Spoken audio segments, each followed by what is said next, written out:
नमस्कार।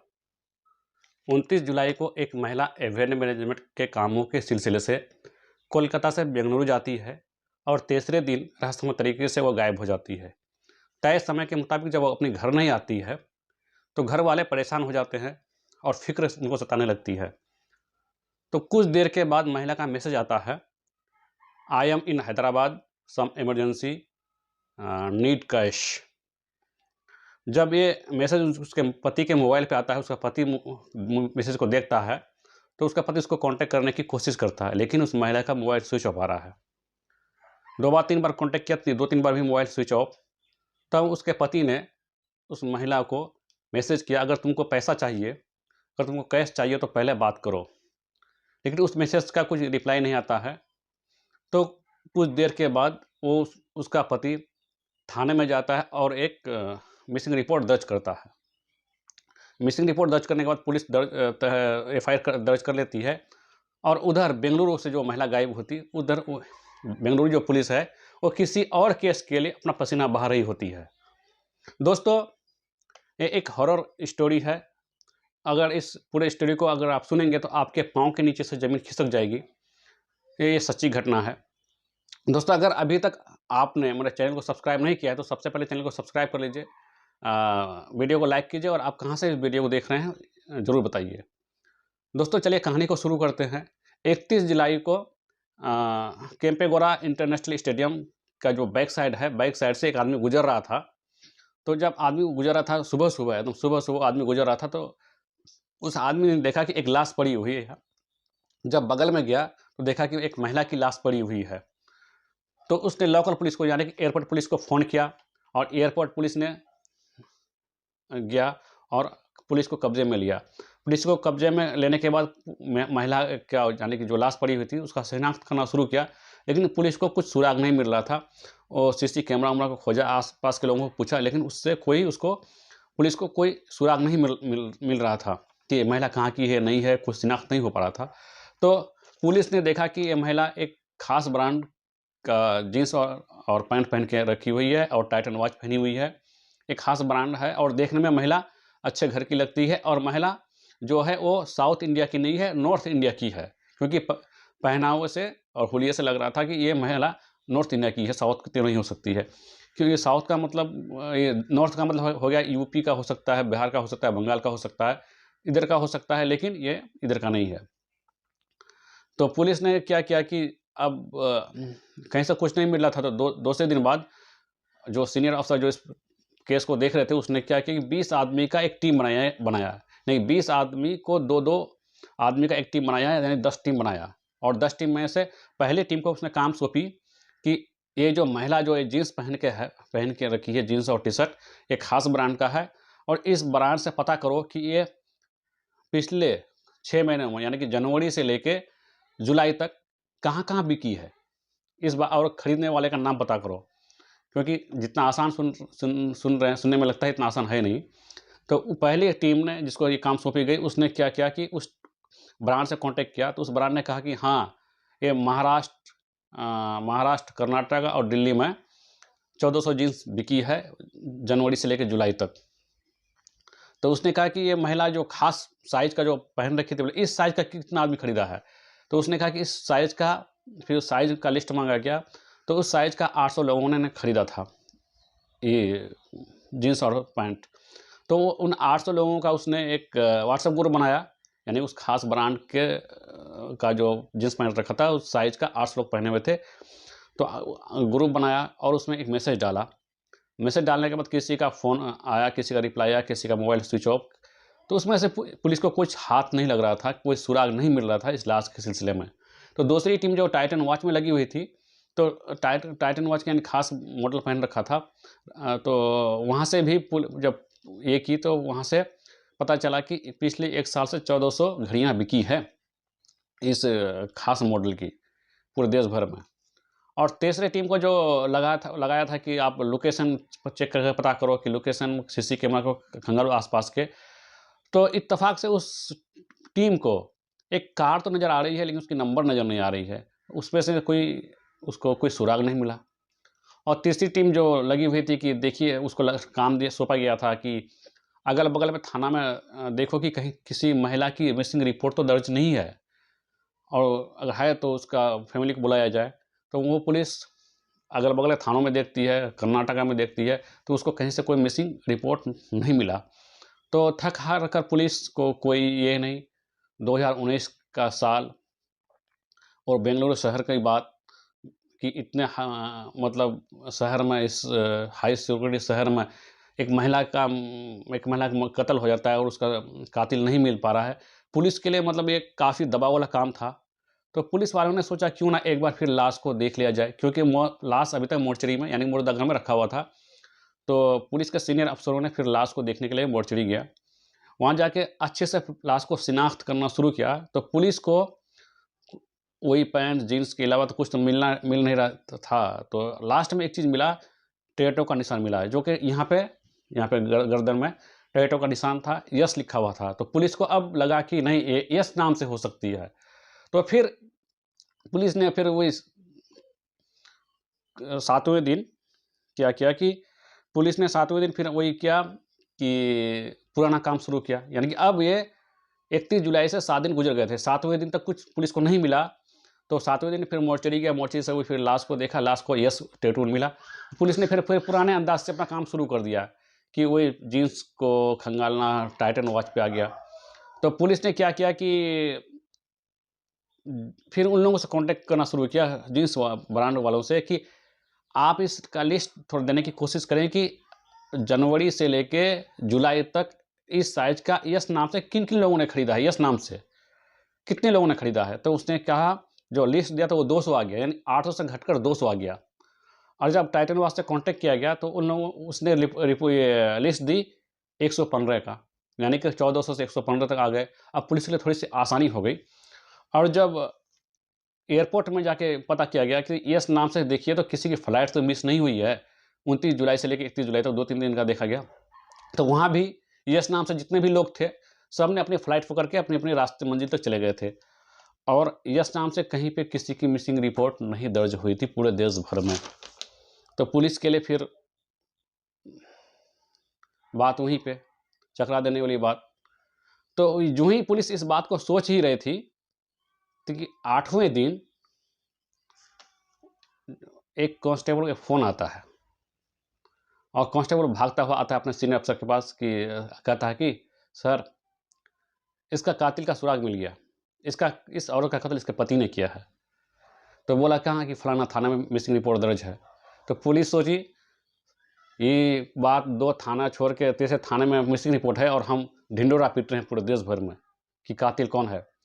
पुलिस क्या गया दल बल के साथ उस थाने में पहुंचा। थाने में जाके पता कर रहे हैं, हाँ सर, 7 दिन पहले एक महिला की कत्ल हुई है, उसका कत्ल उसका पति ने किया है, लेकिन अभी तक कातिल पकड़ा नहीं गया है। तो उसको पता है कातिल कहाँ है, बोले फलाना जगह है, किसी मुखबिर ने खबर दिया, चलिए। तो जब ये पुलिस जा रही थी, गए कातिल को पकड़ा। तो कातिल से पूछताछ किया तो उसने पुलिस के दबाव के सामने टूट गया और कहा कि हाँ साहब, मेरी पत्नी मुझसे बहुत झगड़ा कर रही थी, मारपीट कर रही थी, इसलिए मैंने उसका कत्ल किया था। और चलो लाश के पास चलो। उसको लिया और लाश की तरफ आने लगा। तो जब वो पुलिस को लिया, तो जब वो रास्ता बता रहा था तो वो एयरपोर्ट के ही तरफ रास्ता बता रहा था। पुलिस बहुत खुश हुई, इतनी खुश हुई कि चलो अब मामला सुलझ गया। और इधर उस कांस्टेबल को वाहवाही देने लगा कि तुम्हारे वजह से मामला सुलझ गया, और उसकी वाहवाही हो गई। जो ही एयरपोर्ट के तरफ आ रहा था तो आधा रास्ता जो आया, तो बोलता कि साहब इधर नहीं, इधर चलिए। तो पुलिस वाले बोलते हैं कि रास्ता तुमको पता है? बोले पता है रास्ता? बोले हाँ पता है सर, सब कुछ पता है। चलते गए चलते गए चलते गए चलते गए, फिर पुलिस वाले बार बार पूछ रहे हैं, क्योंकि पुलिस वाले को अब लगा कि रास्ता दूसरा तरफ जा रहा है, ये तो एयरपोर्ट की तरफ नहीं जा रहा है। हमको तो, पुलिस वाले को तो लाश मिली है एयरपोर्ट से, अब ये रास्ता दूसरी तरफ लेके जा रहा है। तो पुलिस वाले बार बार पूछ रहा है कि तुमको पता है ना कि कहाँ पे तुमने लाश को फेंका है, मारा है? वो आदमी बोलता है हाँ साहब, हमको पता है। चलते चलते एक सुनसान जगह पे जाके गाड़ी रोकती है, बोलता है कि सर यहीं पे मैंने अपने बीवी को मारा था। तो तुमने यहाँ पे अपने बीवी को मारा था तो लाश क्या हुआ? तो साहब लाश को यहीं नहीं फेंका है। बोले यहीं फेंका है लाश को? बोलता कि हाँ साहब मैंने ये लाश को यहीं फेंका है। तो एयरपोर्ट पे कौन है भाई फिर? बोले कह नहीं सकते एयरपोर्ट में कौन है। तो चलो लाश, अगर यहाँ पे फिर लाश को खोजो। तो लाश को खोजता है, खोजने के बाद लाश मिल जाती है।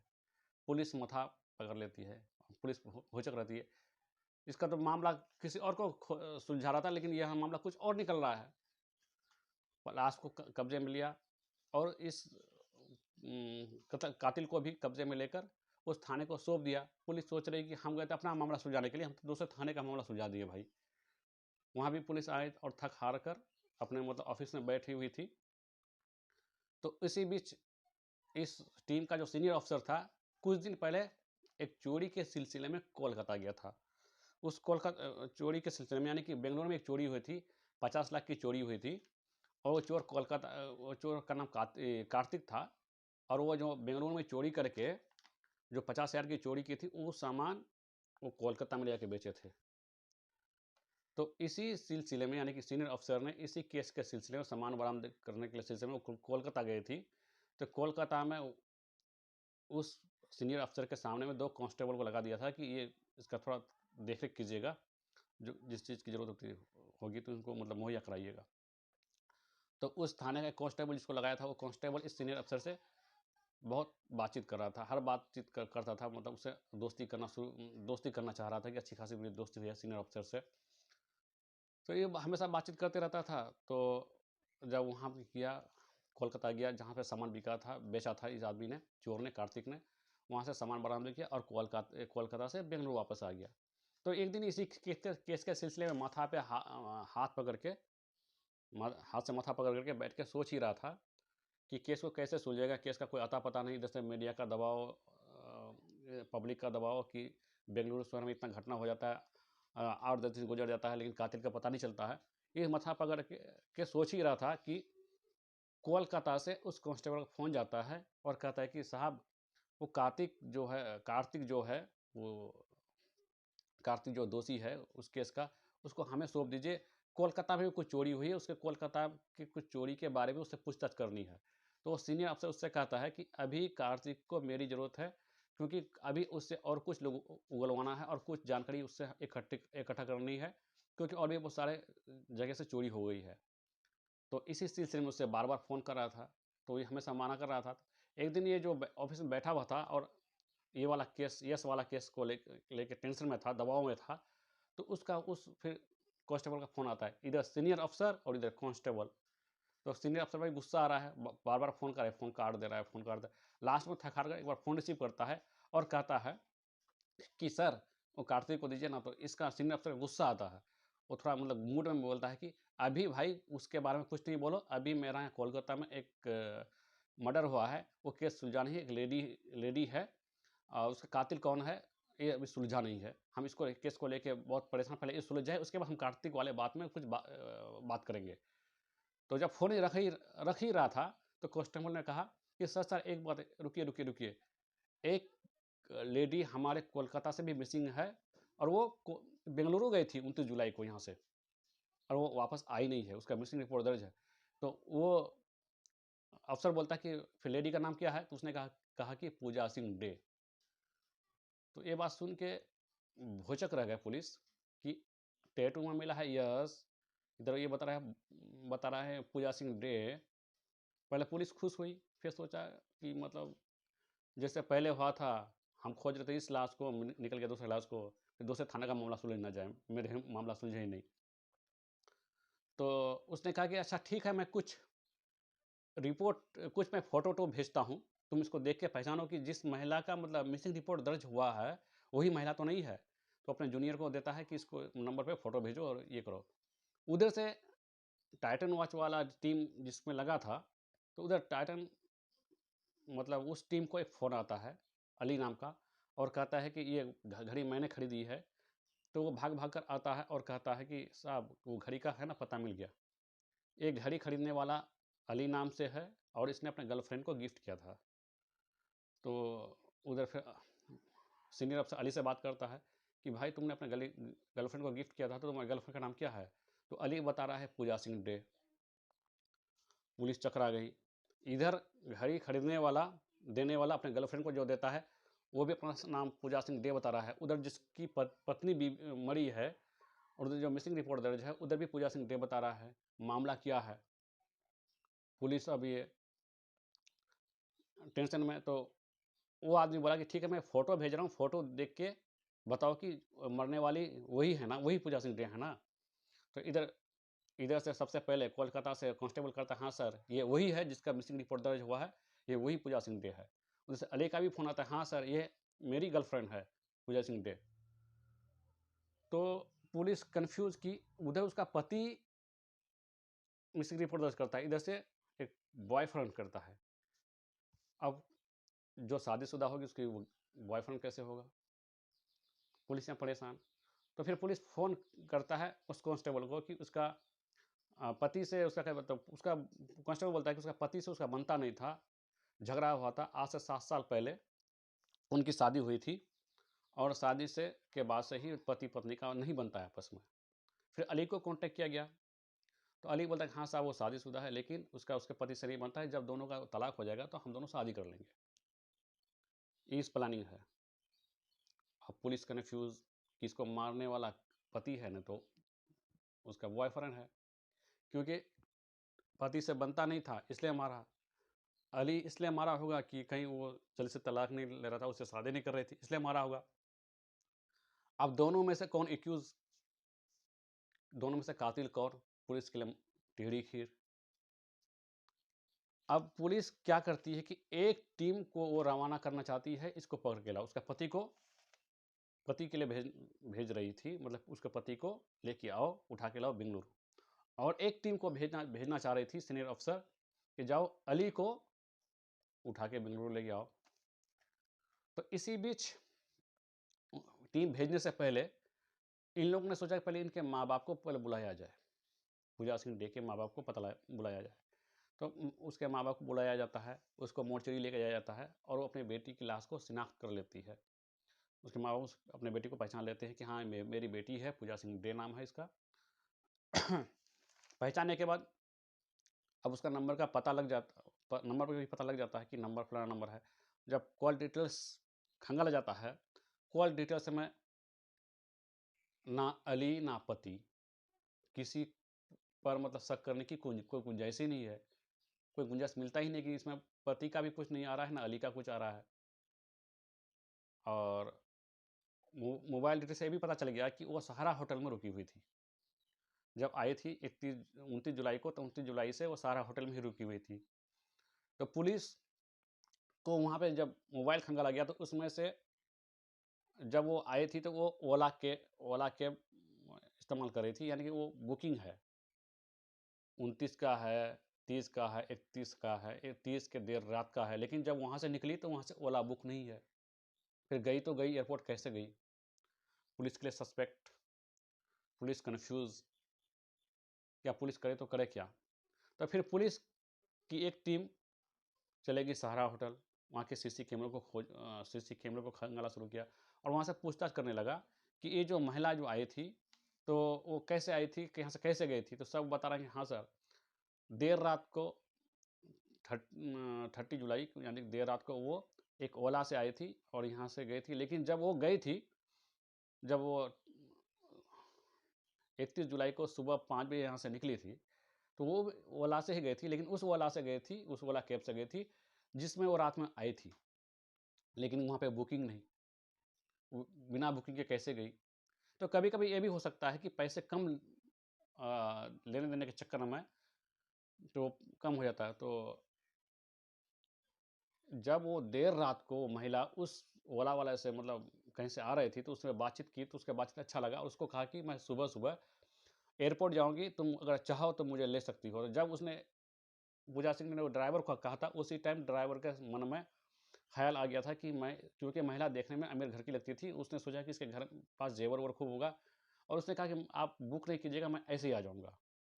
जब उसने इस तरह बात हुई, 1200 रुपये में फाइनल हुआ, महिला को भी लगा कि कुछ पैसा मेरा बच रहा है, तो उसने वैसा ही किया कि सुबह 5 बजे वो आया बिना बुकिंग के, यानी मुँह से बुक हुआ था और उस गाड़ी में बैठ गया, ओला में बैठ गया।